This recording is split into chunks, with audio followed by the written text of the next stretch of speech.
دیدار دزدیدار مدینے کا سفر ہے اور میں نم دیدار کسی کے ہاتھ نے مجھ کو سہارا دے دیا ورنہ کسی کے ہاتھ نے مجھ کو سہارا دے دیا ورنہ کہاں. اچھا آپ نے میری جانب ایک دفعہ دیکھا تھا، وہ کیا تھا؟ وہ انہوں نے کہا تھا سمت.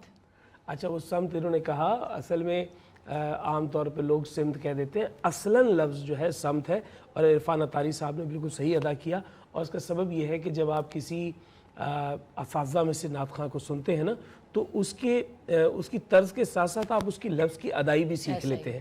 تو اب اطاری صاحب نے چونکہ یہ اصلاً سنا اور پھر ویسا ہی ادا کیا، تو اس پہ آپ کو داد ہے کہ آپ نے وہ لفظ صحیح ادا کیا. بسا اوقات یہ غلطی رہ جاتی ہے. اور ہم ثنا خان کو سنتے ہیں، اس کی لے بھی بہت اچھی ہوتی ہے، اس کی سر اور بہت کیفیت ہوتی ہے. اور آغا صاحب جو لیکن تلفظ بھی میں تلفظ میں دیکھ رہا ہوں تو کہیں لفظ کی صحت مجروح ہو رہی ہوتی ہے.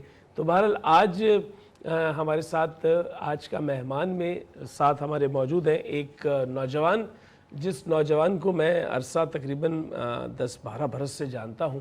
یہ ہمہ وقت خود سیکھنے کے عمل سے بھی گزر رہا تھا اور اپنے ساتھ ان لوگوں کے بھی ہاتھ تھامتا چلا جا رہا تھا جو اس کی طرح سیکھنا چاہتے تھے. اچھا پھر ہوا یہ کہ اس نے اپنا راستہ تو بنا لیا، اور راستہ بنانے کے بعد پھر ان کے لیے اس نے ایک اکیڈمی فارم کر دی کہ اب آپ آئیے، جو میں نے سیکھا ہے اور جو میرے اساتذہ ہیں ان سے میں آپ کی ملاقات کرواتا ہوں اور آپ کو تیار کرتا ہوں اس شو بز کے لیے، یعنی شو بزنس کے لیے. تو میرے ساتھ موجود ہیں شاکر سمراٹ. آپ کو ہم یہاں خوش آمدید کہتے ہیں. آپ ایک ایسے خانوادے سے تعلق رکھتے ہیں کہ آپ کی پوری فیملی بیک گراؤنڈ اور پورا حوالہ ہے کہ ایک سمراٹ فیملی جس نے پاکستان فلم انڈسٹری کو بڑا جو ہے وہ سرو کیا ہے. آپ کے ساتھ موجود ہیں مہنور امانت، جو آپ کی اس اکیڈمی کو جو ہے وہ اس کے کریکولم کو دیکھ رہی ہیں، ہیڈ آف اکیڈمی ہے، اور ساتھ ہی ساتھ یہ میزبان ہیں، ٹیلی ویژن ہوسٹ ہیں، ایکٹریس ہیں. تو سب سے پہلے تو میں آپ سے بات شروع کروں گا، بجائے اس کے کہ شاکر بھائی سے بات شروع کروں. آپ یہ بتائیے کیا ہوسٹنگ آسان شعبہ ہے؟ مجھے لگتا ہے آسان کچھ بھی نہیں ہوتا، ہر چیز محنت مانگتی ہے. محنت آپ کریں گے تو ہی آپ کامیاب ہوں گے. اچھا 2 کالم بنا دیے جائیں، ایک ایکٹریس ایک ہوسٹ. آپ اپنے آپ کو پہلے کس کالم میں لکھیں گے؟ ایکٹریس. تو اس کا معنی یہ ہوا کہ یہ جو میرا شعبہ ہے یہ فار گرانٹڈ لے لیا گیا، یہ تو کوئی بھی کر سکتا ہے. نہیں ایسا نہیں ہے، اس میں اور زیادہ علم کی ضرورت ہے مجھے لگتا ہے. یہ بھی بہت اچھی بات ہے، کیونکہ آپ چھوٹے چھوٹے پاؤں ان کی مسٹیک پکڑ سکتے ہیں، باتیں پکڑ سکتے ہیں. ہم لوگ تو اسکرپٹ پکڑتے ہیں اور پڑھ لیتے ہیں بس. ہاں لیکن بہرحال شعبے ایک دوسرے کے ساتھ جڑے ہوئے ہیں. یہ اور بات ہے کہ جو لوگ باقاعدہ ہوسٹ ہوتے ہیں اور صرف ہوسٹ ہوتے ہیں، جیسے میں یہاں نام مینشن کروں گا کہ اگر ایز این ایکٹر آپ دیکھیں اداکار معین اختر کو، تو وہ بعد میں ہے، پہلے وہ ہوسٹ ہے. تو ان کی جو پریورٹی تھی وہ ہوسٹنگ ہے، بعد میں وہ ایکٹنگ ہے. تو جو پہلی پریورٹی ہوسٹنگ کی رکھتا ہے تو ظاہر سی بات ہے وہ اس کام میں بڑی دلجمی سے کام کرتا ہے. لیکن ہمارے بہت سارے ٹیلی ویژن کے ایکٹر ایکٹریسز جو ہے وہ رمضان ٹرانسمیشنز کر رہے ہیں، ہمیں بہت خوشی ہوتی ہے. اس سے کیا ہوتا ہے کہ ان کے اپنے علم میں اضافہ ہوتا ہے. لیکن آگا ان کی وہ ایکٹنگ جو ہے نا اس میں بھی جھلک رہی ہوتی ہے، کیونکہ وہ ان کا بیسک تو وہی ہوتا ہے نا، وہ ایکٹنگ ہوتی ہے. تو وہ اکثر ہوسٹنگ میں بھی ایکٹنگ کر جاتے ہیں. اچھا جو سنگر ہوتے ہیں ان کا بھی تکلیف ہے یار؟ نہیں تکلیف نہیں ہے، مطلب آپ ایک چیز کرو نا یار، آپ 2 چیزیں کر رہے ہو، یا آپ گا لو یا ہوسٹنگ کر لو، یا آپ ایکٹنگ کر لو یا آپ جو ہوسٹنگ کر لو. مطلب آپ نے وہاں پہ بھی رہنا ہے، وہاں پہ بھی رہنا ہے. یہ مسئلہ بھائی دیکھیں یہ تو شوبز ہے نا، جہاں ان کو اب دیکھیں کل کلا کو ان کو جو ہے وہ یہاں ہمارے ساتھ دیکھ رہے ہیں. آپ سے سیکھ جاؤں گی تھوڑا سا، تو کل کو میں بھی کوئی ہوسٹ آئیے کر لوں رمضان گی. ٹرانسمیشن کر رہی ہوں تو پھر آپ ایکٹنگ چھوڑ دیجیے گا نا، وہاں کسی اور کو اسپیس دیں. دونوں جگہ قبضہ کرنا ہے. کرنا چاہیے، لیکن اگر کچھ اچھا کام ملے تو مجھے لگتا ہے کر لینا چاہیے، اگر آپ کو لگتا ہے کہ آپ کر سکتے ہو. ہاں اچھا مانور یہ بتائیے کہ یہ جو اکیڈمی ہے اس میں آپ کیا کر رہے ہیں، کیا آپ کے کیا کیا چیزیں ہیں جن پر آپ کا فوکس ہے؟ میں نے یہ اکیڈمی کو ابھی جوائن کیا ہے، لیکن شاکر سمراٹ تو کافی ٹائم سے کر رہے ہیں. تو بانی ہے نا, یہ تو بانی ہے, ایک بانی ایم کیو میں اور ایک یہ بانی ہے. جی جی بالکل, یہ بھی سیکھنے کا ہے, آرٹ ہے ایک, ڈانس اینڈ میوزک اور پھر اس کے بعد یہ ساری چیزیں. ڈانس اینڈ ساری چیزیں. تو اچھا, آپ خود سیکھنے کے لیے آئی تھیں یہاں پر اور پھر جوائن کیا, یا آپ کو ذاتی طور پہ جو ہے وہ یہ شوق تھا کہ اکیڈمک چیزوں کے ساتھ آپ جڑ جائیں؟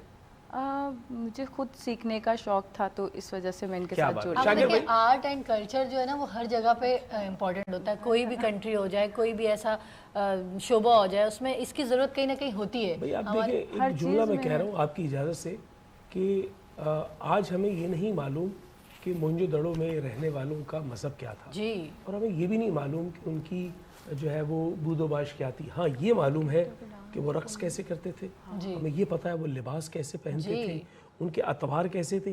یعنی کلچر جو ہے نا وہ کئی دفعہ ڈومینیٹ کرتا ہے اور وہ زندہ رہتا ہے, اور اس کی ایک صدیوں تک ضرورت زندہ بھی رہتا ہوتی ہے. جی, وہ آپ کی شناخت ہے. اور آج ہمارے جو ہے وہ ایک گیسٹ آئی تھی, ان سے میری گفتگو ہو رہی تھی, تو انہوں نے بڑی خوبصورت بات بولی مجھے. انہوں نے کہا کہ آغا صاحب, جو بیسیکلی ڈپلومیٹ یہاں پر آتے ہیں پوری دنیا سے, مختلف ممالک کے, وہ ہمارے کلچر سے بہت متاثر ہوتے ہیں, ہمارے سندھ کے کلچر سے, خیبر پختونخوا سے, پنجاب سے. اور وہ کہتے ہیں اتنی ڈائیورسٹی ہے, اور پھر بھی آپ ایک امبریلا کے نیچے رہ رہے ہیں. تو ہم کہتے ہیں دعا کرو بھائی ایک امبریلا کے نیچے رہیں. شاکر بھائی, کیسے یہ خیال آیا کہ اکیڈمی بنانی ہے؟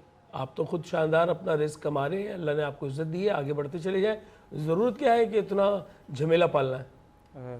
بہت شکریہ آغا صاحب, آپ ہمارے استادوں میں سے ہیں, اور یہ آپ ہی کے نقش قدم پہ سارے آغاز ہوئے ہیں, آپ جانتے ہیں. میں شکر گزار ہوں آپ کا, اور ونس ٹی وی کا بھی, کہ ہمیں رمضان ٹرانسمیشن میں آپ نے مدعو کیا. جس طرح آپ نے بات کی کلچر کی, میں بات کروں گا سویلائزیشن کی. کلچر اور سویلائزیشن پہ آپ کے تمام معاشرے بحث کر رہے ہوتے ہیں. ہم چونکہ تھوڑے سا ججمنٹل ہیں, تو ہم نے تھوڑا سا کیٹیگرائز کر دیا ہے چیزوں کو, جبکہ دیکھا جائے تو پوری دنیا میں کلچر سویلائزیشن اتنا زیادہ آگے آ گیا کہ وہ مذہب کو سیکنڈری رکھ رہے ہوتے ہیں اور کلچر اور سویلائزیشن کو فرسٹ رکھ رہے کیونکہ ہوتے اس ہیں. میں یہ ہوتا ہے کہ اگر اس کو ایسے سیکنڈری کو میں اور واضح کر دوں کہ کہیں فوری طور پہ کوئی اعتراض نہ آ جائے, سیکنڈری سے مراد جو ہے وہ شاکر کی جو میں سمجھا ہوں اور جو میرا بھی پرسیپشن ہے وہ یہ ہے کہ ایک سے زیادہ مذاہب کسی ایک خطے میں پائے جاتے ہیں, لیکن وہاں کی نارمز اور کلچر تو ایک ہی ہوتا ہے جناب. تو اس میں ان کی قدر مشترک ہو جاتی ہے. یعنی ان کے مسالک الگ ہو سکتے ہیں, مذہب الگ ہو سکتے ہیں, لیکن کلچر ایک ہوتا ہے تو وہ اکٹھے ہو جاتے ہیں. جیسے آپ نے بات کی موہنجو دڑو کی, تو اولڈسٹ سویلائزیشن ہے انڈس ویلی سویلائزیشن. آپ نے بتایا کہ وہاں کے مذہب کا معلوم نہیں ہوا, یقیناً وہاں کی لینگویج سمجھ نہیں آئی, لیکن سمبارا, پریسٹ, بوڈنڈو, چنگ, کماچ, سنک, انفراسٹرکچر, آپ کی سیوریج سسٹم, یہ آپ کے پاس آج بھی موجود ہے اور آپ اس پہ کام کر رہے ہیں. اسی طرح جو سومیر سویلائزیشن ہے, یا ہڑپا سویلائزیشن ہے, یا مہرگڑھ سویلائزیشن ہے, یہ آج بھی ہمارے ساتھ ہے. تو اسی طرح ہم نے جب دیکھا کہ ہمارے معاشرے میں ضرورت ہے کلچرل چیزوں کو, سویلائز چیزوں کو مکس اپ ہونے کی, جیسے بھی ہم بات کر رہے ہیں نا کہ جی ایک بندے کو ایکٹریس ہونا چاہیے, یا سنگر ہونا چاہیے, یا ہوسٹ ہونا چاہیے, ہم نے کیٹیگرائز کر دیا ہے. لیکن آپ باقی پڑوس میں دیکھیں گے کہ جب ایک بہت بڑا ایکٹر 200 فلم کر چکا ہوتا ہے تب وہ ہوسٹنگ کرتا ہے. جی, یعنی بہت بڑے بڑے ایکٹر, یعنی وہاں پر وہ بالکل مضبوط میدان ہو چکا ہوتا ہے اس کا, باقاعدہ ایک بہت بڑا شعبہ ہے, اس میں آپ کے پاس غلطی کی گنجائش نہیں ہے, آپ کا خود کا علم ہونا. اب دیکھیں نا, ایکٹر ایک فارمیٹ پہ بات کرتا ہے, ہوسٹ 5000 موضوع پہ بات کر سکتا ہے. تو اس لیے ہم نے سوچا کہ کلچر کی ہمارے معاشرے کو ضرورت ہے. پوری دنیا میں جب آپ ڈسکور کرتے ہیں چیزوں کو, تو نہ مذہب ملتے ہیں, نہ لوگ ملتے ہیں, آپ کو آپ کا کلچر اور سویلائزیشن ملتی ہے. تو یہ وجہ تھی کہ اکیڈمی کو معرض وجود میں آنے کی ضرورت تھی. آپ سب دوستوں کا ساتھ تھا اور اکیڈمی معرض وجود میں, اور اب ہم جو پروگرام کر رہے ہیں آپ اس میں ہوسٹ کر چکے ہیں. ہمارا کانسیپٹ ہی میر اقسم ہے, آپ نے دیکھا ہوگا. میر اقسم یعنی ہم تصوف پہ بات کرتے ہیں اور مسلمز کنٹریبیوشن پہ بات کر رہے ہوتے ہیں. ہم بتاتے ہیں کہ مولانا روم کا کیا کنٹریبیوشن ہے, حضرت امیر خسرو کا کیا کنٹریبیوشن ہے, خواجہ معین الدین چشتی کا کیا کنٹریبیوشن ہے, شہباز قلندر, شاہ عبد اللطیف بھٹائی اور بابا بلے شاہ, ان سب کا کیا کنٹریبیوشن ہے, آپ جانتے ہیں. تو ہمارا مقصد یہ ہے کہ ہم نے وہ ایک گیپ لے آئے ہیں تمام چیزوں میں. جو یہ ایک شوبز ہے تو ایک بالکل الگ چیز ہے, اور یہ کہ اس طرح نہیں ہونا چاہیے, ہم اس کے اندر رہیں. جی, ہمارے نا پڑوس ملک میں تو آپ کی بات کر رہی ہوں, ہمارے پڑوس ملک میں تو جیسے ہمارے کورسز ہوتے ہیں نا, ویسے ہی ایک سبجیکٹ کے طور پہ آپ کو ایک باقاعدہ پڑھایا جاتا ہے. ایک سبجیکٹ ہے پوری یہاں دنیا میں, تو لوگ اس کو قبول نہیں کر رہے. اب دیکھیں, میں بیکاز الحمدللہ ثم الحمدللہ مسلم جو ہے وہ کمیونٹی میں ہیں, اور یہ شکر ہے کہ ہم پیدا ہی مسلم ہوئے ہیں, الحمدللہ مسلم گھرانے میں ہوئے ہیں. تو ہمیں رمضان جتنا بہتر جان ایلیا نے سمجھا دیا ہے اتنا کسی عالم نے نہیں سمجھایا. اب اس میں کوئی قصور نہیں عالم کا, بات ہے کہ وہ اس ڈیٹیل میں آرٹسٹ بات کرتا ہے. اب جون نے کہا ہے کہ 24 طرح بحر حزج کہتا ہوں جی 24 طرح بحر کو میں جانتا ہوں, اتنا عالم ہوں, اتنا رموز پر جو ہے مجھے قدرت ہے. 24 طرح بحر حزج کہتا ہوں اور دن رات ربائی میں پھنسا رہتا ہوں. جی سوم میں کب باقی ہے حواس خمسہ, دریائے مسدس میں اوش بہتا ہوں. واہ. اب حواس خمسہ ایک جملہ آپ لے لیں قرآن پاک سے, وہ 5 چیزیں جن سے انسان بنا, جسے ہم انگریزی میں 5 سینسز کہتے ہیں. اب وہ 5 چیزیں کیا ہیں جی؟ وہ آگ, ہوا, مٹی, پانی اور روح ہے. اب انسان جب اللہ نے تخلیق کیا, اور احسناً تقویم آپ مجھ سے بہتر جانتے ہیں کہ خوبصورت سے خوبصورت بنایا انسان کو, تو یہ 5 چیزوں کا شمار کیا. اب آج ہر انسان, وہ کسی مذہب کا ہو, کسی خطے کا ہو, اس میں یہ 5 چیزیں پائی جاتی ہیں. اور یہ آرٹسٹ کی ہی اس طرح ہے کہ اس 5 چیزوں کی اس نے ڈیفینیشن کی, تو آقا صاحب ہر 5 چیزوں کی 5 چیزیں ہیں آپ میں. مطلب آپ میں آگ کی بھی 5 چیزیں ہیں, ہوا کی بھی 5 چیزیں ہیں, مٹی کی بھی, پانی کی بھی, روح کی بھی, اور آپ اسے بھی کاؤنٹ کر لیں گے کہ جس طرح اب آپ کا جو ظاہری سٹرکچر ہے اس میں آپ میں مٹی کی 5 چیزیں ہیں. آپ کا جو کھال ہے وہ الگ دھات ہے, بال الگ ہے, ناخن الگ ہے, آنکھ الگ ہے, دانت الگ ہیں. اس طرح 5 چیزیں ہیں. اسی طرح پانی ہے, آپ میں بلڈ ایک الگ پانی ہے, سویٹنگ الگ ہے, ٹیئرز الگ ہیں. اس طرح آپ کاؤنٹ کریں گے تو 5 ہیں. اسی طرح پھر آپ میں ہوا ہے, آپ چلتے ہیں, بیٹھتے ہیں, سنتے ہیں, بولتے ہیں, اٹھتے ہیں. یہ 5 ہوا کے آپ میں ایلیمنٹس ہیں. اسی طرح آپ میں آگ کے ایلیمنٹ ہیں جس میں تکبر ہے, شہوت ہے, حسد ہے. اس طرح آپ کاؤنٹ کریں. اسی طرح روح کے بھی 5 ایلیمنٹ ہیں آپ جی. اور وہ اس کی دلیل یہ ہے کہ جب آپ دنیا سے کوچ کر جاتے ہیں, منتقل ہوتے ہیں, تو وہ 5 چیزیں آپ کے ساتھ منتقل ہو جاتی ہیں, جس میں آپ کی روشنی ہے, آپ کی خوشبو ہے, آپ کا علم ہے. آپ مرتے ہیں, آپ میں سے اسمیل آنا شروع ہوتی ہے, جی. آپ کی خرد ہے, آپ کا علم. یہ 5 چیزیں ہیں. تو جون نے بتایا کہ جو روزہ ہے وہ صرف کھانے پینے کا نہیں ہے, وہ اس 25 چیزوں کا روزہ ہے. جی. آپ نے اپنی اس 5 آگ کی چیزوں کو بھی کنٹرول کرنا ہے. صرف آپ نے 6 گھنٹے 8 گھنٹے 20 گھنٹے بھوکا نہیں رہنا ہے, یا صرف نمازیں قائم نہیں کرنی ہے. وہ آپ کا اور آپ کے اللہ کا معاملہ ہے. جیسے صفائی ہے نا جی دوسرے کے لیے بھی, اسی طرح رمضان میں آپ جب روزہ رکھ رہے ہیں تو 25 چیزوں کا روزہ رکھنا ہے. آپ نے اس غصے کا, تکبر کا, ہوا کا, بولنے کا, سننے کا, چلنے کا, مٹی کا, پانی کا, بلڈ کا, یعنی کچھ سننا نہیں ہے, کچھ ایسا بولنا نہیں, کوئی ایسا عمل. تو یہ ہمیں ایک آرٹسٹ نے بات سمجھائی ہے. تو اتنا قریب ہوتا ہے کلچر اور سویلائزیشن آپ کے جی مذہب سے. شاکر, ساتھ ہی میں آپ سے یہ بھی جاننا چاہوں گا کہ یہ جو اکیڈمی کی طرز پہ آپ کا یہ ایک سلسلہ جاری ہے, اور پھر آپ کا اپنا سیکھنے کا عمل بہت شاندار ہے. آج پتہ نہیں کیوں میرے ذہن میں یہ بات آ گئی کہ ایک بڑا نام ہے سمراٹ فیملی سے, جس نے فلم میں بہت سرو کیا ہے, وہ ہے پپو سمراٹ. اور اگر میں یہ کہوں کہ پپو سمراٹ کے دور میں 2 نام بڑے معروف تھے, ایک پپو سمراٹ اور اشرف شیرازی. اب یہ کیسی قدر ہے کہ وہاں 2 شیرازی اور سمراٹ الگ اکٹھے تھے. آپ یہاں کراچی پہنچے تو آپ میرے ساتھ مل گئے. یہ دیکھیں یہ کیسی عجب بات, وہاں اشرف شیرازی اور پپو سمراٹ تھے اور آپ یہاں آ گئے. اور جتنا اچھا آپ کام کر رہے ہیں اس پہ بہت آپ کو داد و تحسین ہے. یہ بتائیے کہ کیا ابھی بھی کوئی ہرڈل ہے, معاشرہ قبول کرنے سے انکاری ہے؟ پہلے تو ابن حسن آغا شیرازی صاحب, آپ کا شکریہ کہ آپ ہمیں دیکھیں کتنا پرانا جانتے ہیں, یہاں سے پتہ چلے گا کتنا آپ نے جو قریبی بتائی ہے بہت خوبصورت ہے. پپو سمراٹ صاحب میرے چچا ہیں, لیکن آغا شیرازی صاحب میرے دادا کے ساتھ تھے. اشرف شیرازی صاحب, دیکھیں I am the 5th generation of Samrat legacy. First was عاشق حسین سمراٹ صاحب جو میڈم نور جہاں جی کے استاد تھے, جنہیں سمراٹ کا لقب ملا. پاکستان کی پہلی مووی بھی میں یہی تھے. پھر ماسٹر صدیق سمراٹ, یہ دوسری جنریشن شروع ہو گئی. میں پھر 3rd جنریشن تھی ماسٹر اکبر حسین سمراٹ جو پپو سمراٹ کے والد, پھر ماسٹر عزیز, اس میں تھے آغا شیرازی صاحب, وہ اشرف شیرازی صاحب. اور اشرف شیرازی کے والد جو تھے وہ وفا شیرازی تھے, اور یہ پورا ایک بڑا اچھا سلسلہ ہے, ان کی اپنی ایک لیگیسی ہے. تو پھر 4th جنریشن میں پپو سمراٹ, خانو سمراٹ, وقار سمراٹ, بڑا کام ہے جی, بڑا کام ہے. 5th جنریشن میں ہم آتے ہیں جب ہم کام کر رہے ہیں. تو بالکل آپ نے یہ ساتھ بڑا اچھا بتایا. ہرڈلز یہ ہیں کہ دیکھیں سچی بات یہ ہے کہ کچھ ہمارے ہاں بھی کچھ غلطیاں پائی جاتی ہیں کہ ہم نے اتنا گڈمڈ کر دیا ہے آپس میں چیزوں کو. ہم علمی اعتبار سے اتنا آگے نہیں ہوتے ہیں کہ ہم کس طرح جسٹیفائی کر پائیں اپنے کام کو. ہم ایک اچھا کام غلط طریقے سے کر رہے ہوتے ہیں جی. جبکہ اگر آپ دیکھیں, اگر میں آپ سے سوال کرتا ہوں کہ بکرا جو جانور ہے وہ حلال ہے یا حرام ہے, تو آپ فوراً کیا کہیں گے؟ حلال ہے. حلال ہے. لیکن اگر آپ تکبیر نہیں پڑھ رہے تو وہ حرام ہو جائے گا. بالکل.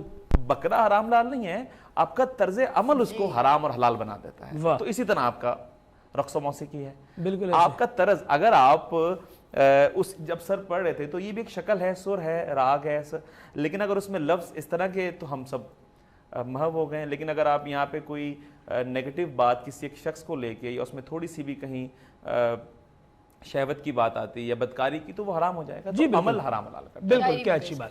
اور میں ایک جملہ آپ کے لیے کہوں گا آخر میں، جو میں سمجھتا ہوں کہ میری جانب سے آپ کا حاصل ہے کہ خواتین حضرات، میں شوبز میں بہت زمانے سے ہوں. میں نے جب بھی کسی رقاص کو دیکھا ہے جو مرد رقاص ہے تو اس کے اندر کہیں نہ کہیں رقص کے دوران نسوانیت آ جاتی ہے. یہ ایک ایلیمنٹ ہے کہیں نہ کہیں. لیکن اگر کوئی چند ایک مجھے مردانہ رقاص ملے تو ان میں سے ایک جو ہے وہ شاکر سمراٹ ہے، جو مردانہ رقص کرتا ہے اور اس کے اندر جو ہے وہ کہانی بیان کرتا ہے، آپ کا کلچر ہے، آپ کی داستان بیان کرتا ہے. آپ کو بہت سارا کریڈٹ ہے. آپ کو بہت شکریہ، آپ ہمارے ساتھ موجود تھی. آپ بھی بہت بہت شکریہ. یہاں لیتے ہیں ایک مختصر سا وقفہ، اور وقفے کے بعد جب لوٹ کر آئیں گے تو پھر علماء کرام بھی موجود ہوں گے، پھر سوال و جواب بھی ہوں گے، اور آج صفائی پہ بڑی ڈیٹیل میں بات ہوگی. آپ کا بہت شکریہ، آپ ہمارے ساتھ ہیں. اللہ کا احسان جاری ہے، انعام رمضان جاری ہے.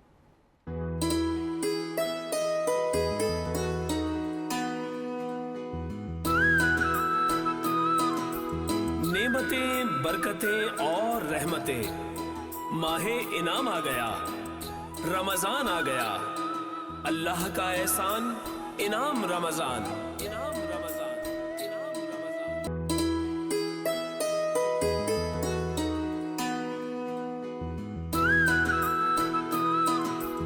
نعمتیں، برکتیں اور رحمتیں، ماہ انعام آ گیا، رمضان آ گیا، اللہ کا احسان، انعام رمضان، انعام رمضان، انعام رمضان. سینے سے بلاوا آ رہا ہے، میرا دل مجھ سے پہلے جا رہا ہے. شب فرقت سے دل گھبرا رہا ہے، مدینہ آپ کا یاد آ رہا ہے. یہ چکی سیدہ کی چل رہی ہے، زمانہ جتنا لنگر کھا رہا ہے، زمانہ جتنا لنگر کھا رہا ہے، مدینے سے بلاوا آ رہا ہے. شعر آپ کی جانب سے بھی آ جائے اور پھر اس کیفیت میں آ جائے ہم کہ کیا خوبصورت شعر ہے، شاعر نے کیا کمال لکھا ہے. یہ چکی سیدہ کی چل رہی ہے، یہ چکی سیدہ کی چل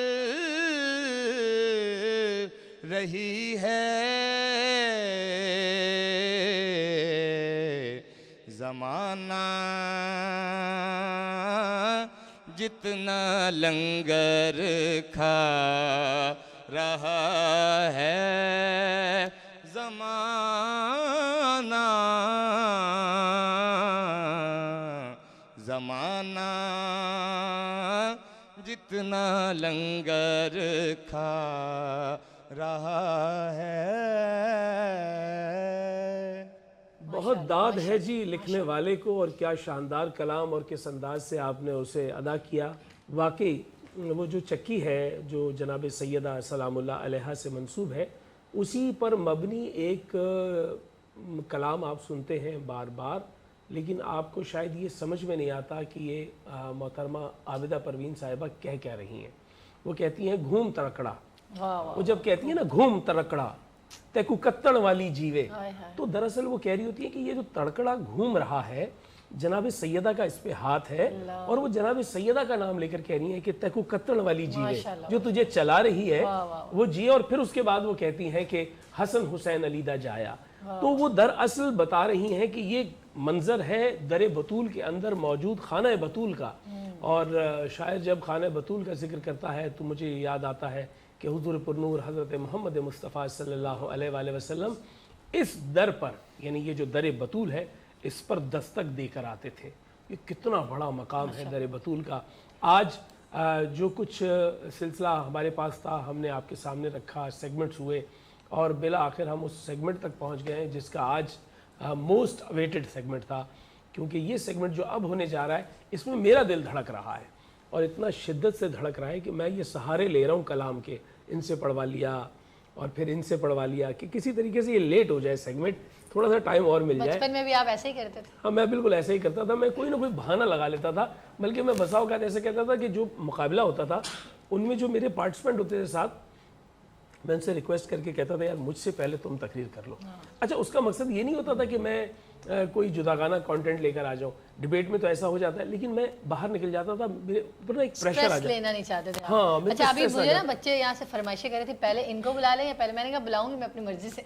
اچھا، رینڈم ہے آج بلانا؟ جی۔ تو آج ہے مقابلہ، تقریری مقابلہ جس کو ہم نام دیتے ہیں منظر نگاری، اور یہ ہمارا سیگمنٹ ہوتا ہے جس کا آج پہلا سیمی فائنل ہے، اور شہباز کرے پرواز شہباز ابراہیم ایڈوکیٹ ہمارے پاس آ چکے ہیں، اور ہم جو ہے اس مقابلے کی جانب بڑھ رہے ہیں۔ لیکن اس سے پہلے میں آپ کو بتا دوں کہ یہ جو 4 بچے آج آئے ہوئے ہیں، 4 بچے، مجھے کم و بیش سب بچوں کے نام بھی یاد ہیں۔ ایک عباسی آیا ہوا ہے، ایک عفان آیا ہوا ہے، ایک شریم آیا ہوا ہے، ایک ملائکہ آئی ہوئی ہے۔ ان 4 بچوں کو میں آج قبل از مقابلہ فاتح قرار دے رہا ہوں، بالکل ایسا، اور اس لیے کہ ذرا حوصلہ بڑھ جائے، کتنے مرحلے طے کر کے یہاں تک پہنچے۔ میری اپنی کیفیت ایسی ہو رہی ہے کہ مجھے سمجھ میں نہیں آ رہا کہ آج میں بہت ظالم ہونے والا ہوں، دل دھڑک رہا ہے کیونکہ آج میں نے سختی کرنی ہے، کیونکہ یہ مرحلہ سختی کا ہے۔ جی بسم اللہ۔ آپ پہلے دن سے کر رہے ہیں ویسے آپ؟ نہیں، میں نے بہت ہلکا ہاتھ رکھا ہے۔ اچھا، میں نے ویسے نوٹ کیا تھا شہباز بہت ساری غلطیاں لکھی ہوتی تھیں، یہ 2-3 بتاتے تھے، میں نے کہا بڑا، باقی غلطیوں کو جانے دیا، ٹھیک ہے جی۔ تو آپ کی اجازت سے میں سٹارٹ لوں آگا؟ جی بسم اللہ۔ ٹاپک ہے ہمارا کچھ بڑی بات تھی ہوتے جو مسلمان بھی ایک۔ بھائی چونکہ موضوع ایسا ہے کہ کچھ بڑی بات تھی جو ہوتے مسلمان بھی ایک، کیا ہے مصرع؟ یہی ہے، کچھ بڑی بات تھی، یہ پورا کیا ہے؟ یہ پورا کیا ہے جی؟ منفعت ایک ہے اس قوم کی، نقصان بھی ایک، حرم پاک بھی، اللہ بھی، قرآن بھی ایک، اور اس میں تیسری لائن ہے شاید کچھ بڑی بات تھی ہوتے جو مسلمان بھی ایک، یہ چوتھی لائن ہے، لیکن اس میں ایک لائن میں مس کر رہا ہوں جو پارٹیسپینٹس، اور یقیناً پارٹیسپینٹ کی جانب سے وہ پڑھا بھی جائے گا اقبال کا کلام۔ تو آج میں بلال بھائی، آپ میری آواز سن رہے ہیں؟ بلال کریم صاحب، بھائی بلال کریم صاحب بھی میری آواز سن رہے ہیں؟ تو چونکہ ہیڈ آف ٹرانسمیشن بیٹھے ہوئے ہیں تو آج ہم نے ڈائریکٹر عالیہ عباس کو بائی پاس کر کے ڈائریکٹ اوپر کی سطح پہ بات کی ہے، آپ کی اجازت سے first time in the history, لیکن ضروری اس لیے ہے کہ اقبال کا شعر ہے اور بات اسلام کی ہو رہی ہے، تو آج کے صاحب صدر میں بنانا چاہ رہا ہوں ثاقب علی چوہان کو کہ وہ آج کے صاحب صدر بنیں گے، کیونکہ ان کے اپنے بچے بھی مختلف مقابلوں میں کھیل رہے ہیں اور جیت بھی رہے، تو آج کے صاحب صدر ہی ہے۔ بسم اللہ۔ جی، پہلا پارٹیسپینٹ میں بلانا چاہوں گی۔ اچھا، وہی سیم رولز ہیں اس کے بھی، 2.5 منٹ کا دورانیہ ہے، 2 منٹ پہ پہلا بزر بجے گا اور 2.5 منٹ پہ دوسرا بزر بجے گا۔ بزر اگر یہاں پہ سائٹ پہ نہیں آواز آئے گی تو ججز کے پاس جو ہے وہ آپ کی ٹائمنگ آ جائے گی، وہ ٹائمنگ بتا دیں گے۔ پہلے پارٹیسپینٹ کو میں بلانا چاہوں گی محمد شریم مشتبہ، SMS اسکول آغا خان جی۔ السلام علیکم۔ جی بیٹا بسم اللہ۔ اجازت ہے؟ جو قوم اغیار کی دہلیز پر سر نیازی خم کرتی ہیں، وہ صفحہ ہستی سے حرف غلط کی طرح مٹا دی جاتی ہیں صدر عالی وقار۔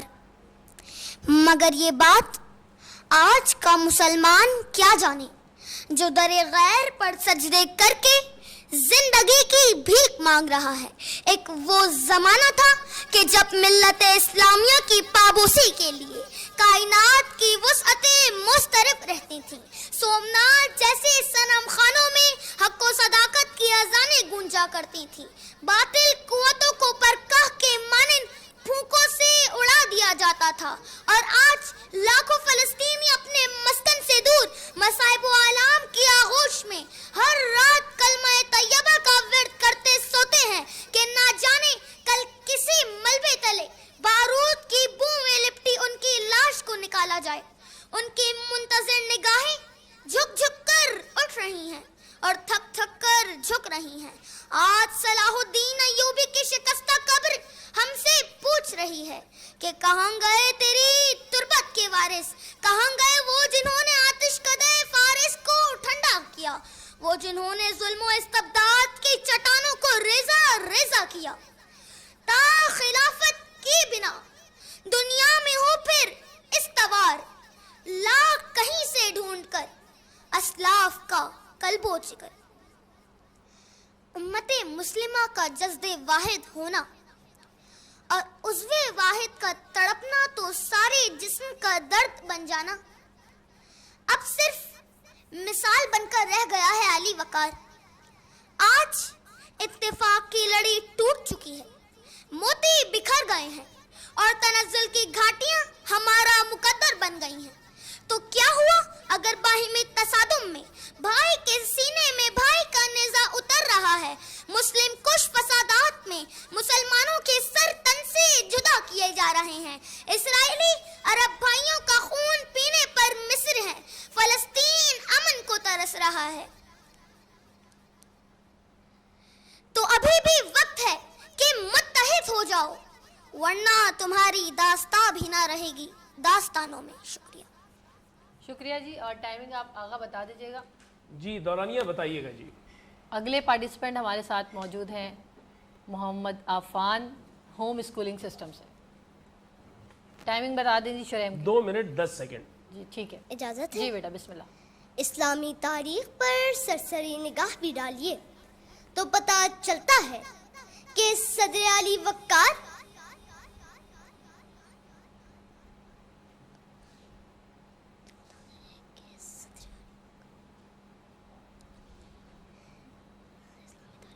میں آپ کو دوبارہ شروع کرنے کا موقع دے رہا ہوں, دوبارہ شروع کیجیے.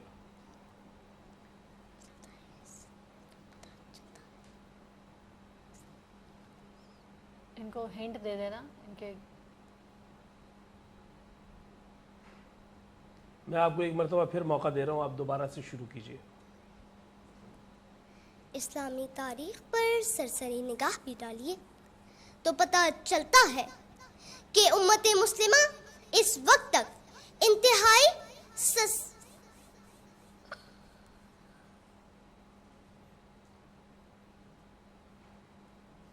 آپ کا وقت باقی ہے. آپ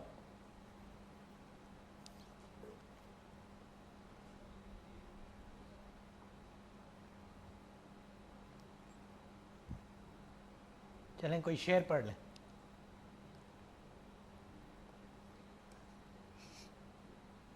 اسلامی تاریخ پر سرسری نگاہ بھی ڈالیے تو پتہ چلتا ہے کہ معصوم فلسطینی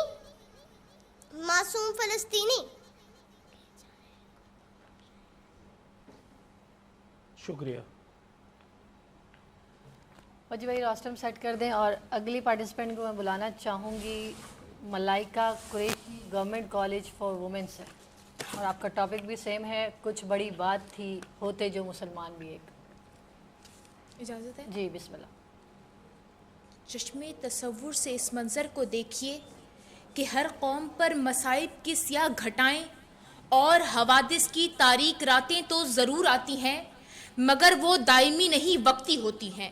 وہ موت نہیں حیات بخشتی ہیں, غلامی نہیں آزادی دلاتی ہیں, خادم کائنات نہیں وجہ کائنات بناتی ہیں, کرکس نہیں عقاب بناتی ہیں, اور عقاب بھی وہ جو زندہ قوموں کی جرت و عظمت کا نشان ہوا کرتا ہے, اور جو قومیں اغیار کی دہلیز پر سر نیامے خم کرتی ہیں وہ صفحہ ہستی سے حرف غلط کی مانند مٹا دی جاتی ہیں. زندہ رہنے کا حق اسے ہوتا ہے جو اپنی قوت بازو پر بھروسہ کرنے کا خوگر ہو, اور میں اسے وقت کی ستم ظریفی نہ کہوں تو کیا کہوں کہ کل تک سمندروں کی گہرائیوں میں اتر جانے والے, دریاؤں کے دل چیر دینے والے,